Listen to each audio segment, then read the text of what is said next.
topesi bino mbote esika nyonso bozwami na kombo na Yesu boyebi ezali émission na biso ya la voix de la grâce na yebi bosepelaka mingi po na mission na biso pe bokosepela mingi bien aimé esika nyonso bozwami na meme bino lisolo moko kitoko pe ekosepelisa bino po na yebi ke bino bolingaka femme lève toi soit éclairée bandeko na yambi lelo na la voix de la grâce ba mama na biso mibale ba mama wana bakoyebisa bino masolo moko kitoko pe bokoyoka ngo pe bokosepela ezali lisolo kitoko nga na memeli bino ezali lisolo o bato koyoka ezalaka malamu te bien aimé soki ozoyoka tiango na kati ya discernement okomona mama na biso moko o babengi mama poupée mama wana azalaki mama donc alinga nzambe minga banda kosalela nzambe mais biyoka mama akoti na koyoka wana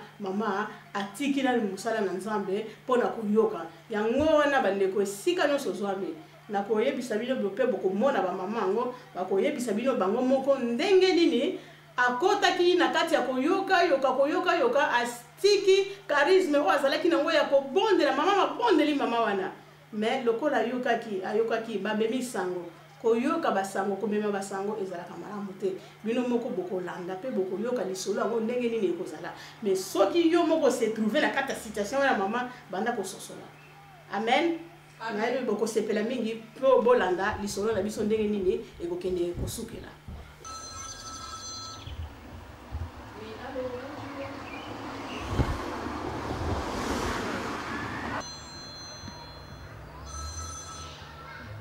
Oui, allô?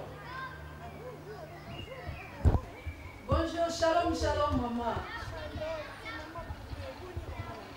Ah, maman poupée. Eh, oyebi ke na bungi na mongongo na yo?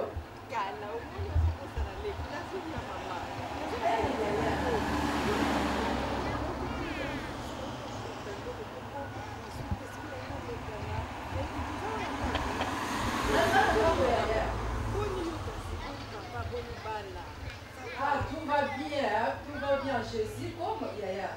D'ailleurs, pour tout, les mots de vie aux appelés, on a évité plus que la 16h30, aux années d'intercession, pour ça, que mercredi, nous avons donc il faut un climat.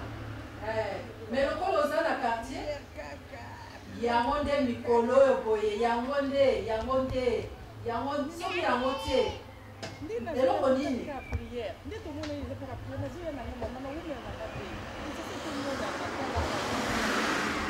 nazozela yo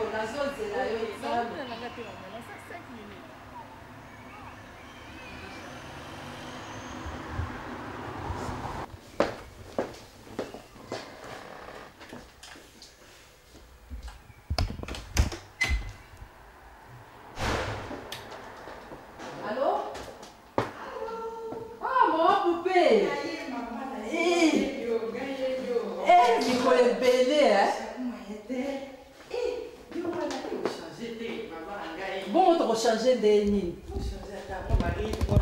Oh, te na Yesu. Yaya, na Yesu. Tokoma kaka ba jeune. Na koti na mte obandi kaka Yesu.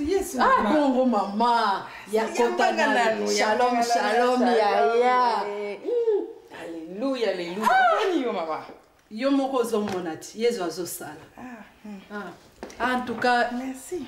Soyez la bienvenue. Merci beaucoup, maman Nanga. Merci. Okay. Tu as qu'à dans le salon, maman. Oh, yo, maman Nanga. Eh, kaka Yesu. Non, na côté que kaka Yesu. Ah, téléphone ou intercession. Pourquoi y a pas de prière? T'es là pour mon animal. Ya. Moyen bi programme na bisote. Et là, tu as mes crédits. Au beau sani. Hein? Tout sani. Moi kala.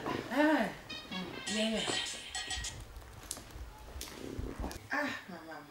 Lelo journée kitoko moya nzamba siko oui bana bakili bana bazana park tena ndao kitoko Yesu tukanisa usala azamo mais mama banda na kota kaka Yesu oui que zelana ya mbayoko ya tobondela mwa mokie tokomisa nzambe kasi tobondeli Éternel Dieu des amis, papa, na pambolio lisusu na netolio mkonzi puisque yo za malamu. Merci papa Yahweh pour la journée qui toko pesi biso boile ndekolanga na kati na ndako oyo papa Yahweh tika te nyonso nzambe papa toko solo na kati na sika oyo papa o assister biso mokonzi Yahweh papa yo pambola masolo na biso conduire biso Saint-Esprit na tiki moment oyo nyonso na maboko na komba na beto na Yesu Kristo. Amen. Amen. Kala de pepe boniko. Kala penza. Omona na kalisusu te. Naza na nganga yoti. Naza penza nazali. Naza.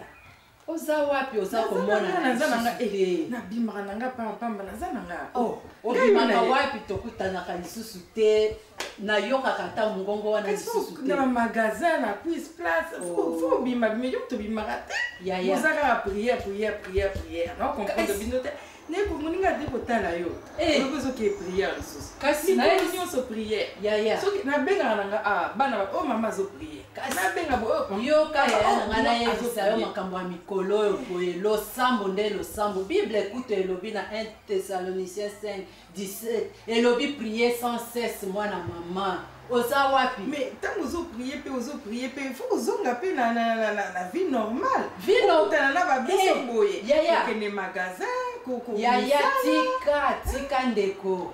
Yo yebe sengo ezalaka kuna te? Bible eza koloba na biso na psaume. Je suis dans la joie quand on me dit allons vers la maison de l'Éternel. Dans la maison. Oh. Qu'est-ce que na joie? Mais tout le temps maman. Ya. Na 4 heures bino kaka prière. Na 12 heures na yo kaka 12 heures prière 21 heures. Allez mercredi lisusu. Na ba retraite. Na ba veillée. Obosani kutu marathon de prière ya. Wana ezalaka 24 heures sur 24. Oso yo kango. Ate sika moko kaka ipa na biso. Solo là. L'équipe, mon dit l'équipe. L'équipe wapi? L'équipe wapi? Faut y avoir information. Le quoi na venu partout ba komo tchaba. Faut futa mbongo. Moi ko parquer le sous ezate. Moi ko parquer libre ezate. Faut futa mbongo. L'information c'est information ya nini? Wana kali kamboka ya pa mboka na biso oyoka kite. Na yoka nini? Naza na temps wana lisusu te. Nozo raté.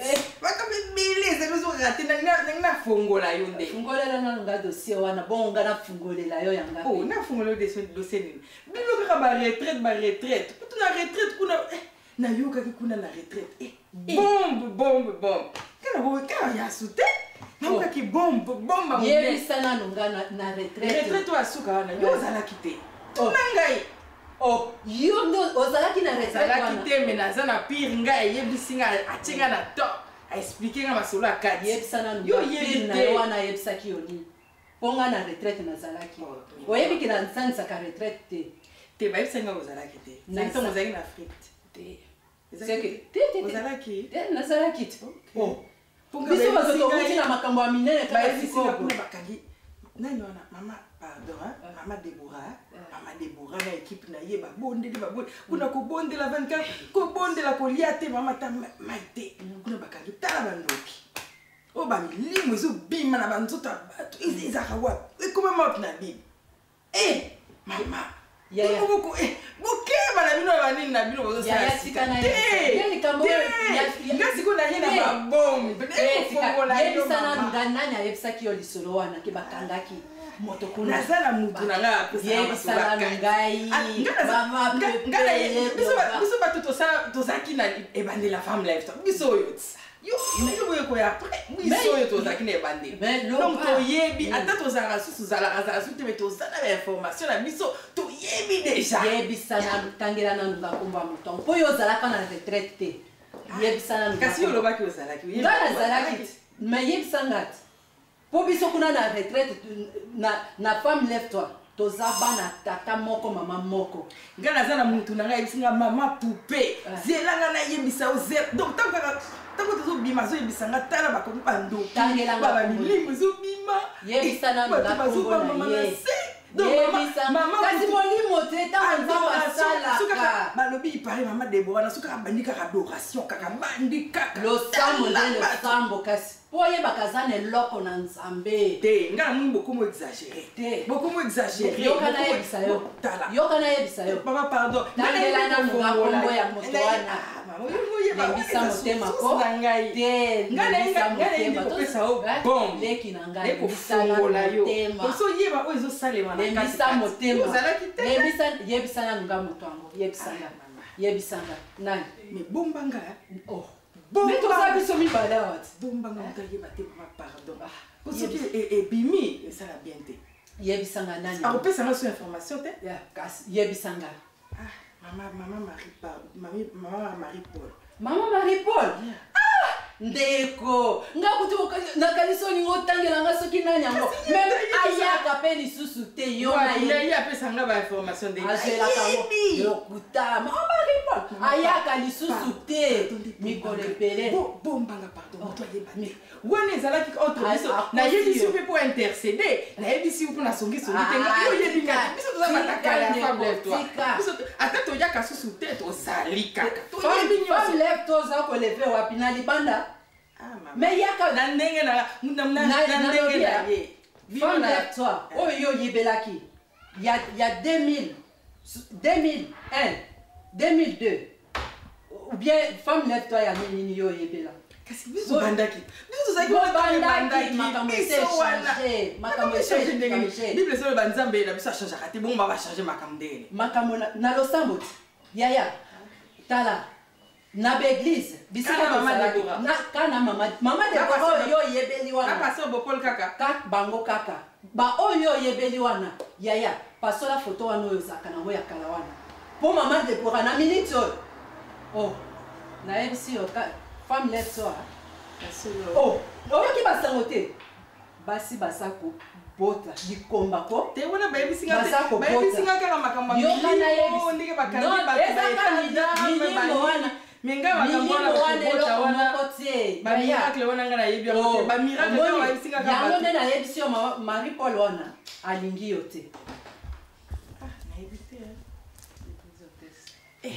Nga nazo biso ba vérité nazo fongola ele ko fongola yo yo nde ozo fongola misu te na eko yebisa ya miso na biso efungama na ngola ya kala ya molimo miso ngo ya ndeni nga na kanti nazo lekana awa na eko bipe yo na kopesa yo biloko bien comme ça ozala loka moto ya yango na yebisi yo na lobi ba yebisi yo kama makambo wana mais est-ce que ba yebisi yo ba miracle sur miracle oyo eza kosalema kuna miracle oh oyoki sango te nga na yebika bate do batemo bango bazoloba bakangi bato bandoki kuna bakangi te ezali nde Saint Esprit bango kutu mama Deborah simbaka kutu te tango kaka losambo ebandi yo moko obandi kososolo ezaki kaka oza sûr yo ozaka ba retraite nyonso oza sûr nazaka na ba retraite nyonso sûr mais yaya namoni sango wana Marie Paul wana alingi yo te poso ka alingaki yo alingaki azapirte nde alingaki ayebiso miracle oyo elekaka kuna oyoki sango te sida bato ya sida babika oh sida muta sida abika oh yaya yango na yebisi yo na lobi yaka okomona oh landa kota na internet timo ya lelo ozali kote nini kote internet okomona basi na site nini yango na site nini na ok na Kazarem okokuta biso toza kuna tango yo ok na Congo mikili tozali kuna donc bisika nyonso tozali yaya obeti kaka okosana femme lève toi sois éclairée mwasi telema ngenga yango naza koyebisa yo ndenge toza wana bikomba babota na femme lève toi ba bébé kaka boye nye mama basi yo bazalaki er nyonso tu ba morne er nyonso tu bazemi kosopana ba bébé ngafuna mona yoso yoka mona yaya kaka sokomona oyoka lisolo te ya mwasi mususu kuna na Suisse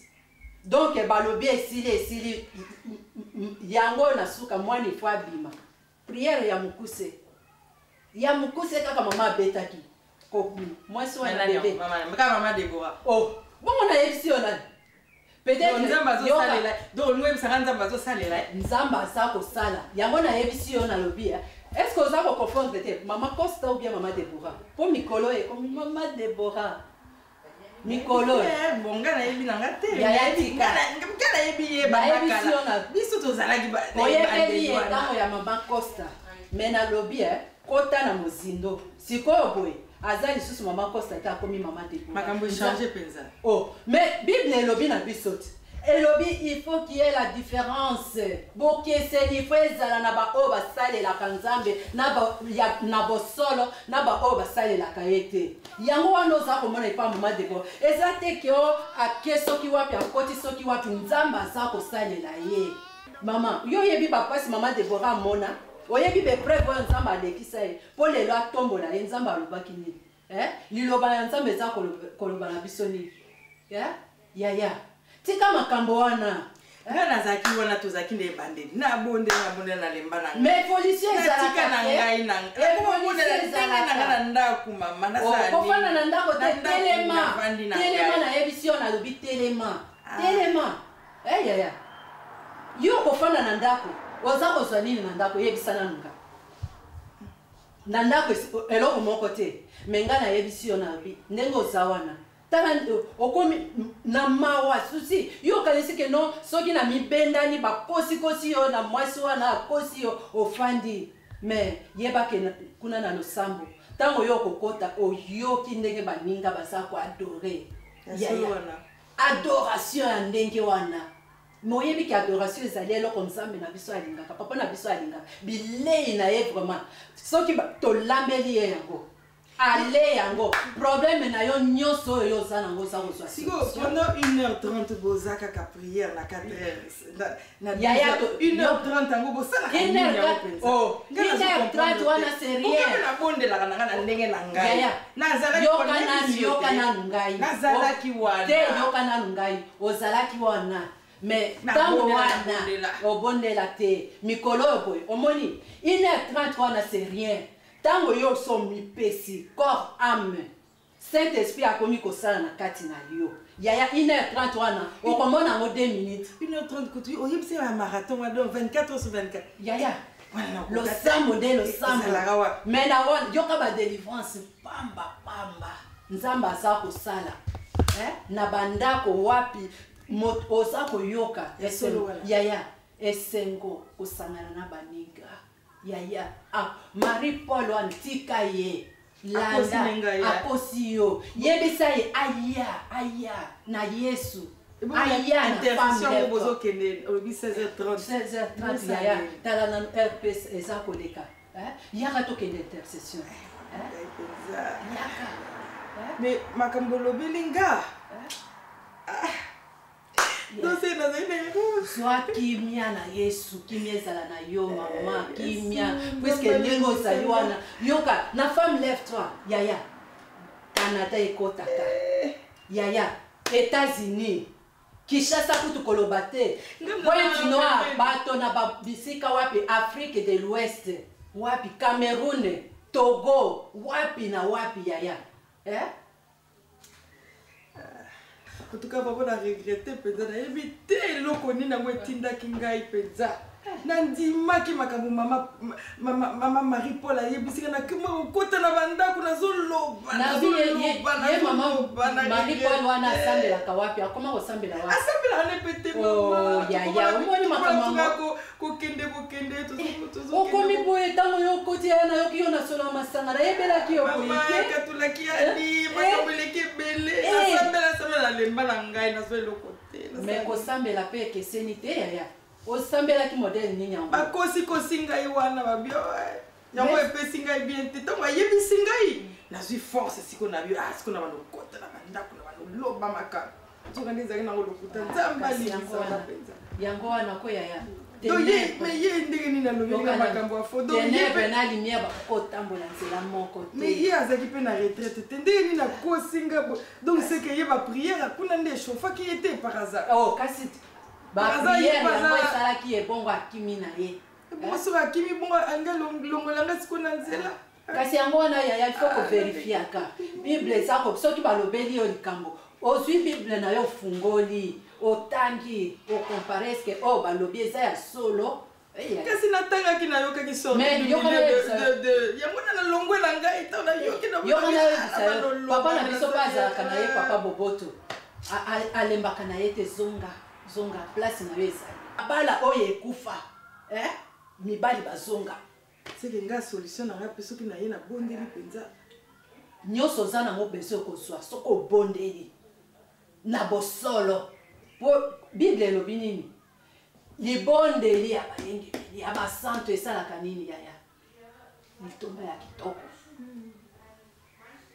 ya kitoko yango nalobi yaya komona no pasi te zonga place na yo ezali nimero na yo mama apesaka na ye mpe bato te soko okei nimero na yo mpe etikali no 78 eza kaka te alongola yango abetela ka mama pupe wana mama maripol wana olobi oyoki nga na mo eza kaka est ce que nakoya boye mercredi wana nakoya kaka boye na intercession obenga na nga te so bayoki ngai te toke intercession sanga te mwa mai comme ça tala kutu na servir yo te po bando oyaki obandika kopompe zela mokenacomprendre nanga limbisa mama namelaka mbangu bongo tokende nakotikala lisusu te natelemi yaya kotikala te nayebisi yo po biso omoninga te bataille na yesu te losambo nde losambo omela nini yaya oui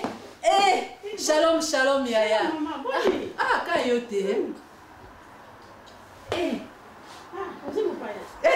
oyebi ye te mama pupe tala moninga tala te ser na yo namona ekala yaya mama okoma wapi naza na nga mama kasana kozwa bozokende na bis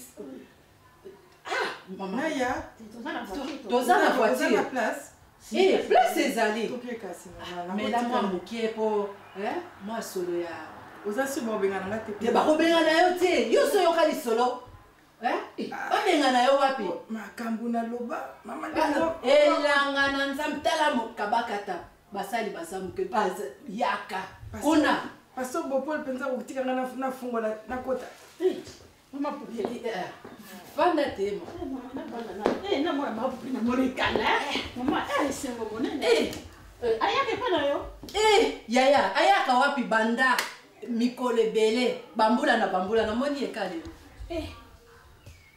aye kopesanga basango ya mama Marie Paul omona mama Marie Paul na retraite ya oyo touti nango ye ayaka lisusu mama wana ayaka susu te namona yesu te oyoki nayebisi ye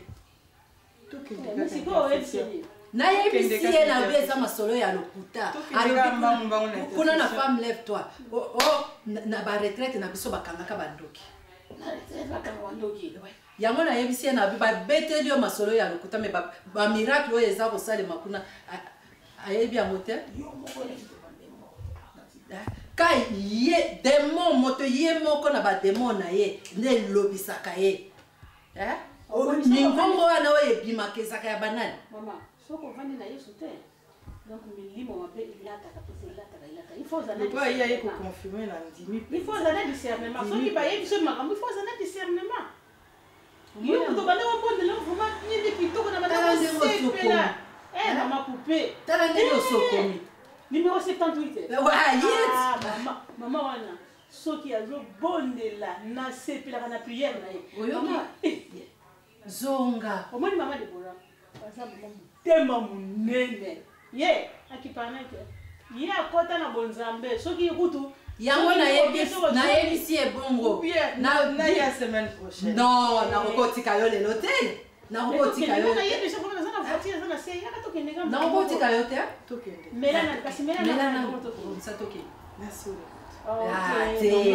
nasengi bolimbisi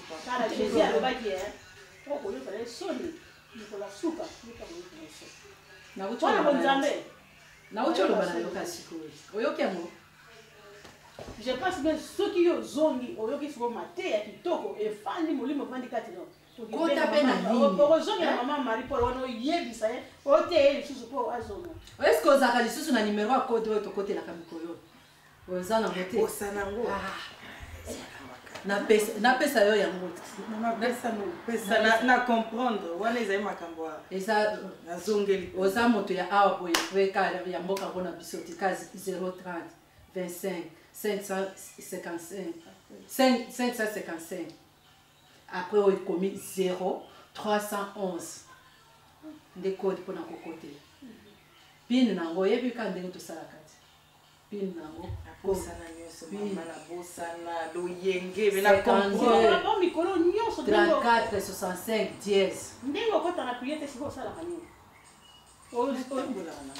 ozoka mpe motema donc kimia ozala mpe na kimia kasi azala na kimia te ndenge nini moto asa akomi kote wana oyoki ye na basolo te femme lève toi bapapa bamama lève toi soki akotika na priere te motema ezalaka moto tozalaka lisusu na temps ya kotelemaka na ba-afro shop ou bien na bamagasin kotambolaka pambapamba te temps ekoma calcule olimbisanga nayebaki te naza kocomprendre te nini yango bamama bapapa yango bazalaka kaka de priere kasi mbumba mabeti yo moni tomate ya kopola napesa exemple moko terre à terre tomate ya kopola okamati osangisi yango ekosala nini ekobebisa ndenge moko na yo te mama Marie Paul wana aye envoûté yo yo pe sans discernement kamata landa intercession toza mokili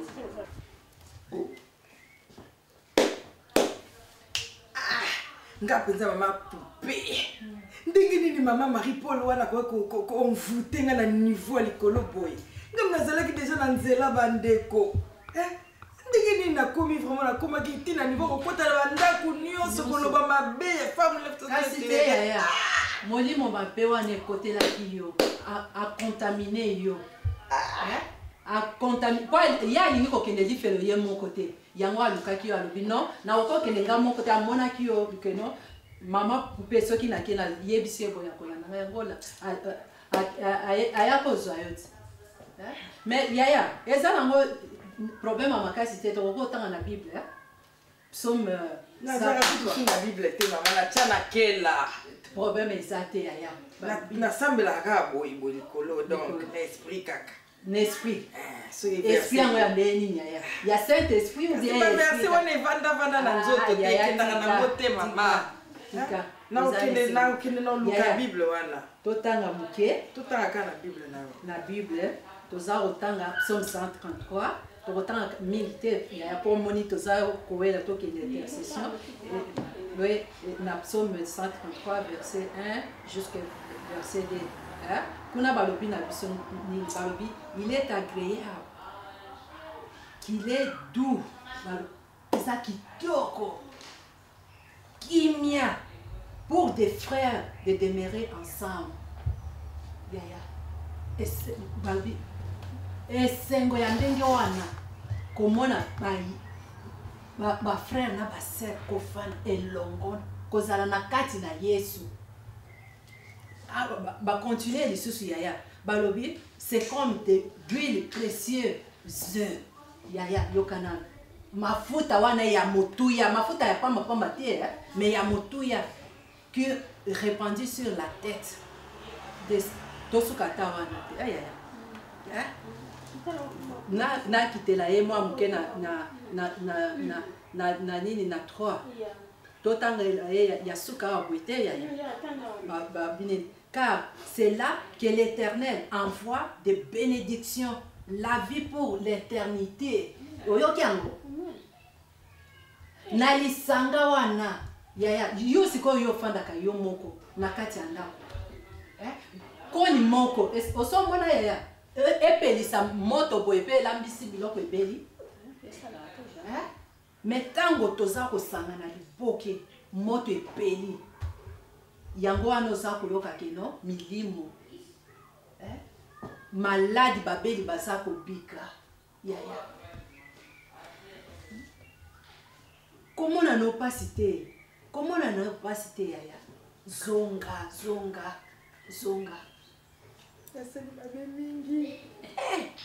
mabe wana eza eloko te mama te yo eza kitoko mama oyo ndenge ozoboya kozonga mabeni oyebi nene histoire ya fille prodigue na ligue 15 oyebi en tout cas mama na kokende mosika te okende kotanga yango wana elobi ke lokola mwana wana asumukaki asalaki mabe ayebisi papa nepesanga biloko nanga nakelanga mais mwana ere akendaki amoniki pasi eleki alobi te na kozonga na papa azalaka makoko polele oyebi esengo nini oyo ekozala na femme lève toi ntango oyo okozonga soki yakozonga nalola mona feti totelema tokende yaka kofukama te tokei na biso tokei na biso yaya ndenge omoni bafaleva bazalaka bango bato ya esengo zongi okoti kuna babenedicte ezokita mpe wana mama nzambe alimbisi mpe mama debora akosepela makasi ntango bandeko bakomona yo na intercession bilongi ya sika bayokaka kasi mama poupe numéro 78 bayebaka yo te me lelo bakoyeba nakanisi lelo na prière à 21h ozangisa te donc biso tosambela soki molimo elobi tosukisa na 22h30 tosuki soki elobi ti 23h tokena te nakoya na moni erreur na nga nakoya yaka tokende na yesu bakoyamba yo leki na ngai na yesu bafemme lève toi ozana mawa te balinga mawa te tokena biso Bien aimé dans le Seigneur, bandeko na bolingo, je pense bien bouti kolanda, scène na biso biso ndenge ba mama ba lobi ndenge boyo kiamo. Bien aimé esika nyonso tozwami. O nyonso outi koyoka, tiango na misala. Yo zuwa ngo na motema na yo. Yo moko banda kosala discernement. Soki ozalaki na kati ya makambo wana, banda komona sikoyo nini okoki kosala mpo na nzambe na yo soki mpe olobaki anga nazalaki kosambela mpe nazonga mo ndeko na ngai ezali ngonga oyo oyoki makambo oyo nyonso zongela nzambe na yo pas de commence esika nyonso ozwami yo moko tiango na kati ya mosala mpe tokokuta prochaine amen amen nzambe apambola bino nyonso esika bozwami na nkombo na yesu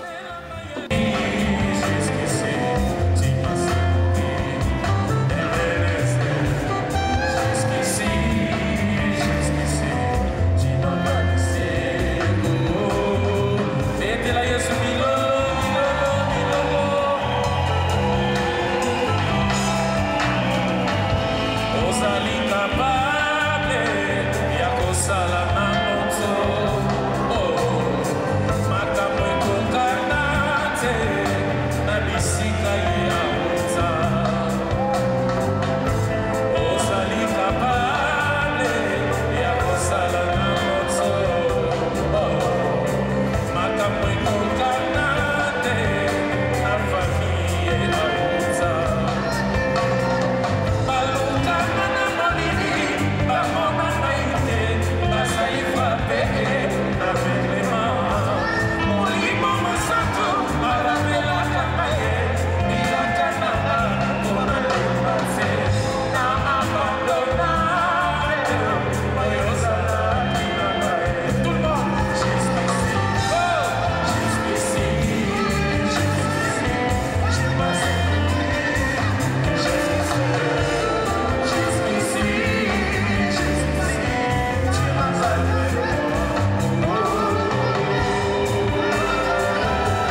Der, der unsere Tränen wegwischt.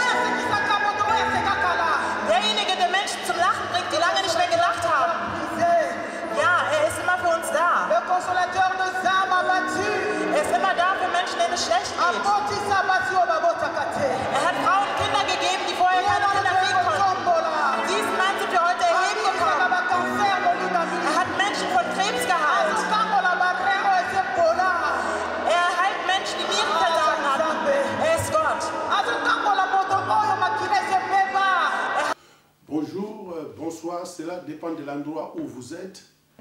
Bien-aimés dans le Seigneur, je voulais un peu partager quelque chose avec vous qui me regardez, vous qui êtes devant vos petits écrans. J'ai une exhortation à partager ensemble avec vous. Je parle de la maison de Caïphe. En fait, la maison de Caïphe, c'est quoi? La maison de Caïphe, c'est la haine, la médisance, la jalousie, la calomnie. La maison de Caïphe, c'est là où on trouve toute mauvaise pensée, mauvaise idée, des idées ou des pensées qui cherchent à détruire l'œuvre de Dieu, à détruire les saintetés de Dieu. C'est ça la maison de Caïphe, où les gens peuvent se réunir pour comploter contre l'œuvre de Dieu, contre les hommes de Dieu, contre les chrétiens. C'est la maison de Caïphe. Nous pouvons prendre nos Bibles et allons dans le livre de Matthieu. Le livre de Matthieu, l'évangile de Matthieu, chapitre 26, du verset 57 à 67. Pourquoi je dois parler de Caïphe? Je crois que Caïphe, c'est lui qui avait prophétisé sans le savoir qu'il fallait une personne meure et qu'un grand nombre soit sauvé.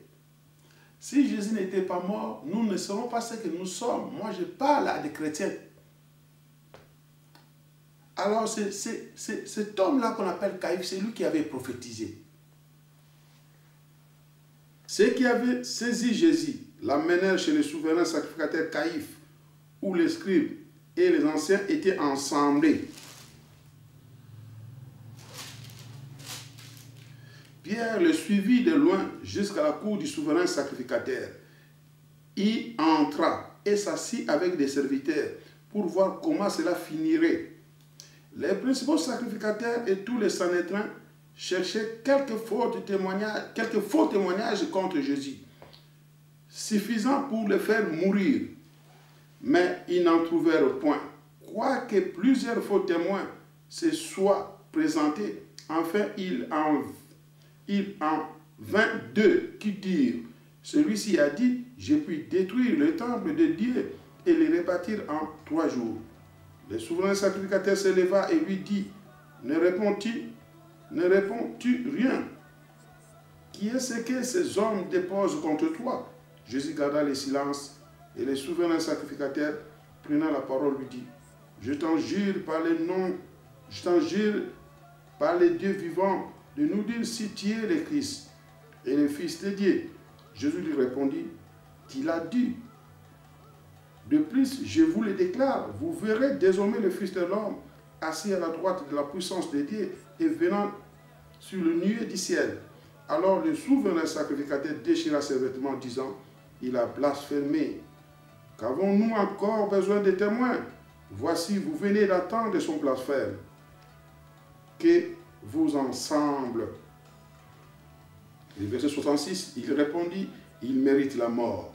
Là-dessus, ils lui crachèrent au visage et lui donnèrent des coups de poing et des soufflets, en disant, Christ prophétise, dis-nous qui t'a frappé. Amen, bien-aimés. C'était la lecture de la parole de Dieu. Vous venez de lire le chapitre 26 du verset 57 au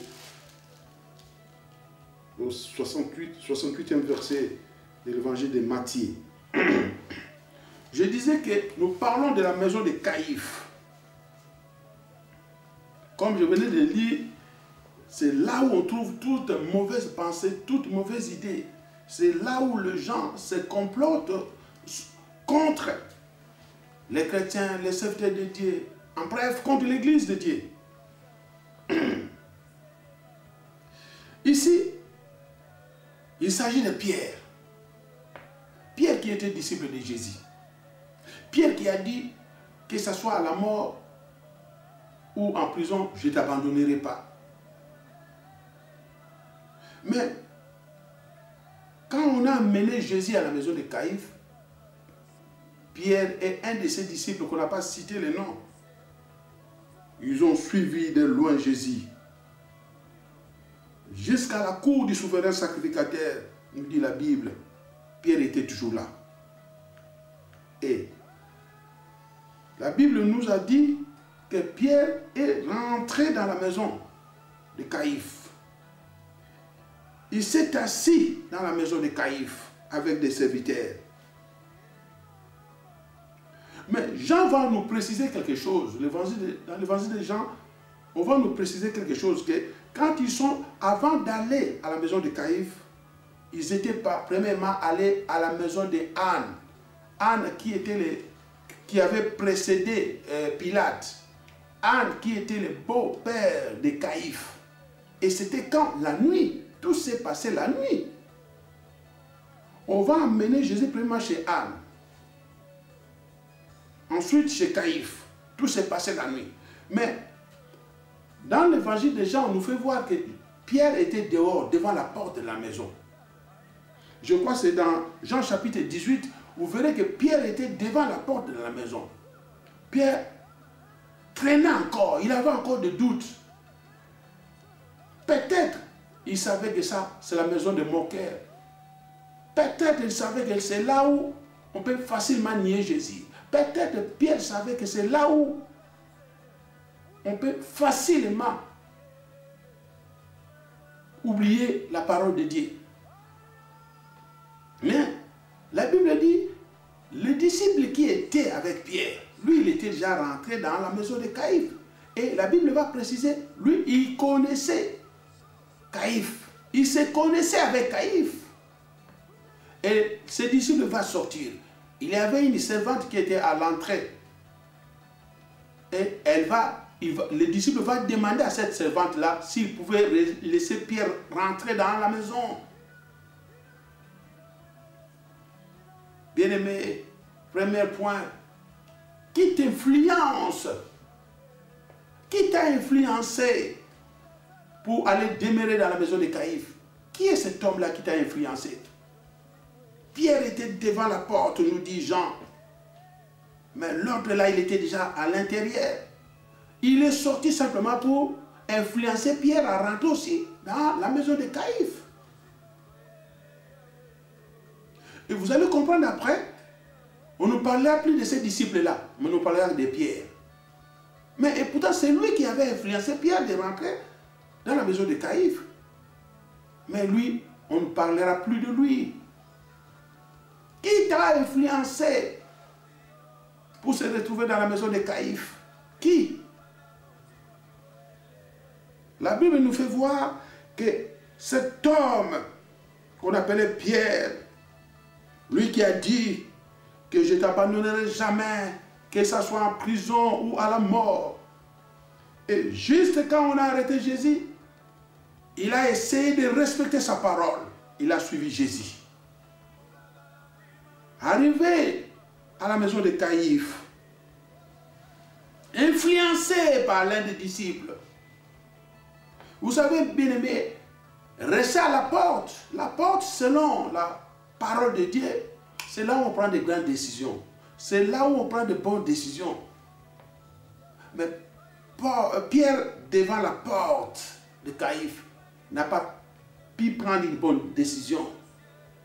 Il a cédé parce qu'il a été influencé par un disciple l'un des disciples qui était avec lui, l'a influencé et Pierre s'est retrouvé dans la maison de Caïphe. Bien aimé, et curieusement la Bible nous dit que Pierre était assis ensemble avec les serviteurs de Caïphe. Pierre était assis avec les moqueurs. Il s'est chauffé parce qu'il faisait un peu froid. Il s'est chauffé. Quelle forme de chaleur? Quel genre de chaleur? Bien-aimés, il y en a de ceux-là qui vivent dans la maison de Caïphe. Ils font semblant d'être des croyants chrétiens. Ils font semblant des gens qui aiment la prière. Ils font semblant des gens qui aiment Dieu. Mais non, mes bien-aimés, dans la maison de Caïphe, il n'y a que de la médisance. Il n'y a que de la jalousie, de la haine, de la honte, mes bien-aimés. Il n'y a que de la complicité. Mais c'est là où Pierre s'est retrouvé. Pierre qui était disciple de Jésus. Alors, la servante qui a laissé Pierre rentrer dans la maison de Caïphe, va lui demander la question si Pierre pouvait leur dire qu'il connaissait Jésus. Pierre va nier. La deuxième fois, Pierre va nier. La troisième fois, c'était un groupe de gens qui se sont présentés. Il dit, mais toi, tu ressembles à cet homme. Tu ressembles à Jésus. Vous savez, bien aimé, nous ressemblons à Jésus. Une fois qu'on accepte Christ comme notre Seigneur Sauveur personnel, automatiquement, on ressemble à Jésus. Notre façon de parler, notre façon de voir les choses prouve qu'on est croyant chrétien. Et on a vu à Pierre l'image de Jésus. Oui, cela confirme vraiment que Pierre était disciple de Jésus. Et la troisième fois, Pierre va nier Jésus. Il était où? Dans la maison de Caïphe. Il était où? Dans la maison de Caïphe. Et c'était quand? La nuit. Les ténèbres. Vous savez, ces petits sorciers, ils se réunissent souvent la nuit. Parce qu'on va présenter Jésus à Pilate le matin, très tôt le matin. Et tout ce qu'on venait de lire s'est passé la nuit. C'est là où les sorciers, c'était à ce moment-là que Pierre était dans la maison de Caïphe. Ensemble, se chauffer avec ces gens-là. Combien de soi-disant chrétiens aujourd'hui demeurent dans la maison de Caïphe? Ils font semblant d'être des croyants chrétiens. Ils font semblant de prier, de se chauffer un peu. Bien-aimés, de faux chaleurs, de fausses chaleurs, bien-aimés. Bien-aimés, Pierre s'est retrouvé dans la maison de Caïphe. Mais l'œil de Jésus nous voit, mes bien-aimés. Et Jean va préciser, je crois que c'est dans Jean, non, Luc va préciser, va dire quelque chose dans Luc chapitre 22, verset 61-62. Ça, je peux le lire, mes bien-aimés. Luc chapitre 22.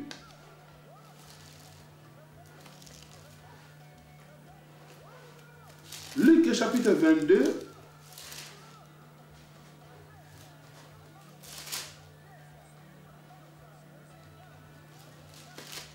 Luc 22, 61. Oui. La troisième fois, quand Pierre va renier Jésus, alors Luc va préciser. Il dit dans Luc chapitre 22, verset 61-62, il nous a dit ceci. Le Seigneur s'étant retourné, regarda Pierre et Pierre se souvient. Non. Oui, le Seigneur s'étant retourné, regarda Pierre et Pierre se souvint de la parole que le Seigneur lui avait dite. Avant que le coq chante, aujourd'hui, tu me régneras 3 fois. Et étant sorti, il pleura amèrement. Voilà le thème de notre exhortation, c'est sortir de la maison de Pilate. Pardon, sortir de la maison de Caïphe. Tu dois sortir de cette maison-là. Tu dois sortir de la maison de Caïphe. Sortez de la maison de Caïphe. La Bible dit, quand Jésus a regardé Pierre, la raconte de regard, alors Pierre se souvient de ce que Jésus lui avait dit. Bien-aimé, une fois que tu demeures dans la maison de Caïphe, sache que tu es prêt à nier l'évangile. Sache que tu es prêt à oublier Dieu. Sache que tu es prêt à la haine, à la honte, à la jalousie, à toute mauvaise chose, toute mauvaise pensée. Tu peux être facilement criblé par le diable. tu peux être facilement manipulé par Satan. Parce que tu es dans la maison de Caïphe, où les gens se réunissent la nuit dans les ténèbres. Il y avait ce qui paraissait être les enfants de Dieu dans cette maison. Mais, écoutez, ils étaient en train de comploter contre Jésus. Bien-aimé, c'était dans la maison de Caïphe. Alors la Bible nous fait voir que Pierre, quand Jésus l'a regardé, la raconte de regard, comme je venais de le dire, alors Pierre se souvint de la parole que le Seigneur lui avait dite avant que le coq chante. Aujourd'hui, tu me réuniras 3 fois. Et ce qui m'intéresse, Pierre est sorti. Il est sorti de la maison de Caïphe. Tu dois sortir de la maison de Caïphe. Et la Bible dit, il plaira amèrement. Pourquoi il plaira amèrement? Amèrement, bien-aimé. C'est-à-dire, Pierre a regretté. Pierre était rempli de la tristesse. En lui, il y avait la tristesse. Il a regretté, bien-aimé. Tu dois sortir de la maison de Caïphe. Dans la maison de Caïphe, il n'y a pas de bonnes choses. Dans la maison de Caïphe, tu es prêt à abandonner l'évangile. Dans la maison de Caïphe, on voit qu'il y a des rétrogrades. Des gens qui ont abandonné l'évangile. Dans la maison de Caïphe, c'est des gens qui priaient. Oh, moi j'ai prié.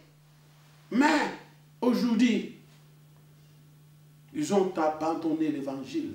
C'est dans la maison de Caïphe. Et ils se réunissent la nuit. Ça, j'insiste. La nuit, les ténèbres, de petits sorciers. Alléluia. Vous le voyez avec des Bibles. Mais ce ne sont pas des chrétiens. Regarde ce qui s'est passé. Pierre devait sortir.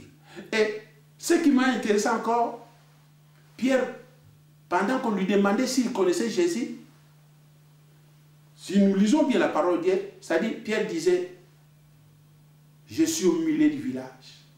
Au milieu du village. Pierre n'a pas voulu donner sa position de lâcheté. Ça c'est de lâcheté, mes bien-aimés. Un chrétien doit avoir une position. Ni chaud ni froid, tu seras vomi. Ici, Pierre disait que je suis au milieu du village. Il dit, mais ce que vous me dites là, je n'ai aucune idée. Je ne connais pas cet homme. Bien-aimé, puisque c'est ça dire que je suis au milieu du village. Dans la maison de Caïphe, tu seras rempli de la peur. La peur qui est l'un des tactiques de Satan. Satan n'a rien créé. Lui, il nous présente simplement la peur, la distraction ou le découragement. Regarde maintenant Pierre, il plaira amèrement, comme nous dit la Bible. Il était rempli de la tristesse et de regret. Mais ce qui m'intéresse, il est quand même sorti de la maison de Caïphe. Bien-aimé, tu dois sortir de la maison de Caïphe. Nanda wa Caïphe, makamaki bezalaka te. Nanda wa Caïphe, bato abongaka te. Nanda wa Caïphe, kuna place batiolaka bato. Nanda wa Caïphe, place ene vanda. Nanda wa Caïphe, bato basa, esika bato basaka complot. Pour bapebisa Evra Nzambe. Esika bato basaka complot pour détruire ensemble yaba na Nzambe. Esika bato basaka complicité na bango po ba détruire kaka Evra Nzambe. Yango nanda wa Caïphe. Bavanda na jalousie. Bavanda na haine. Balingaka te Evra Nzambe ya ekene liboso. C'est dans la maison de Caïphe. Et c'est la nuit. Bien-aimé. C'est pour Naïbisuka que tu dois sortir de cette maison. Sortez de la maison de Caïphe. La maison de Caïphe est ici quand tu dois sortir de cette maison. Ndako va sorcier. Au bas ça va donner mon lili na butu na ténèbres. Pour pas le condamner, va détruire l'homme de Dieu. Ne va détruire l'ensemble. Ne va détruire Evra Nzambe. dans la maison de Caïphe. Bien aimé, je crois, c'était ça l'exhortation de la partager la vie. Tu dois sortir de la maison de Caïphe. Et dans la de Ponayo. Tu vas prochainement. Que Dieu vous bénisse.